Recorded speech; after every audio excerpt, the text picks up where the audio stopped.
মিথ্যা কথা বলে জিনিস বেচে, আছে না নাই? আমার দেশে সবচেয়ে বেশি দাম বাড়ে, খাদ্য পণ্যের সবচেয়ে বেশি দাম বাড়ে কোন মাসে? রমজান মাস। আলহামদুলিল্লাহ। হ্যাঁ, আলহামদুলিল্লাহ কইছে তো? বলেন, আচ্ছা বলেন তো উচিত কি, রমজান মাসের দাম বাড়ায়া দেওয়া না আরো কমায়া দেওয়া? আমাদের কি হয়, আমরা কি কম, আমরা মানে রোজা রেখে আমাদের কি কম যোগ্যতা হাসিল হয়েছে?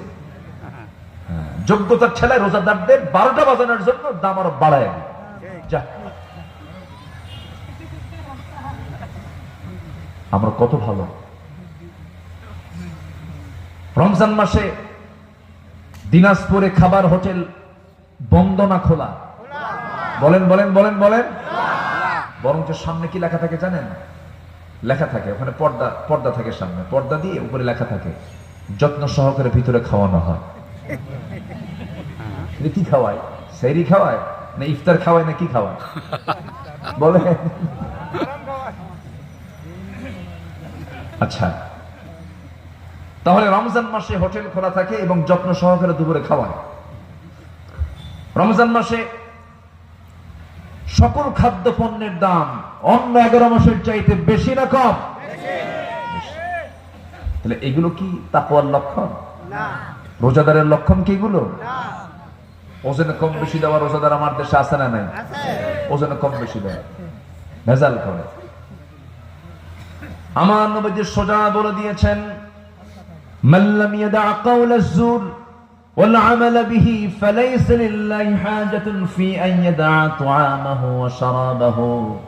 রাসূল বলেছেন, যে ব্যক্তি মিথ্যা কথা এবং কাজ ছাড়তে পারল না, তার রোজা রাখার কোনো প্রয়োজন নাই। কারণ সে শুধু কষ্ট করে না খেয়ে থাকলো, শুধু উপোস থেকে গেল, না পান করলো, এই যে তৃষ্ণা, এই যে না খেয়ে থাকার কষ্ট, শুধু কষ্টই থেকে যাবে, কিন্তু আল্লাহর দরবারে কোনো সওয়াব জমা হবে না।